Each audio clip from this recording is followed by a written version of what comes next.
18 పడిమెట్ల పైకెక్కి గుడికేగు భక్తులకు ఎదురొచ్చే బంగారు స్వామి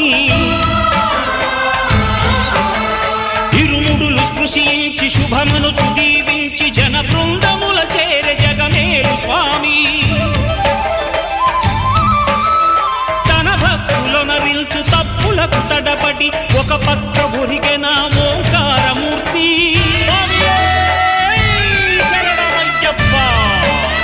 స్వాములందరూ తనకు సాయము కాగా ధీమంతుడై లేచే ఆ కన్య స్వామి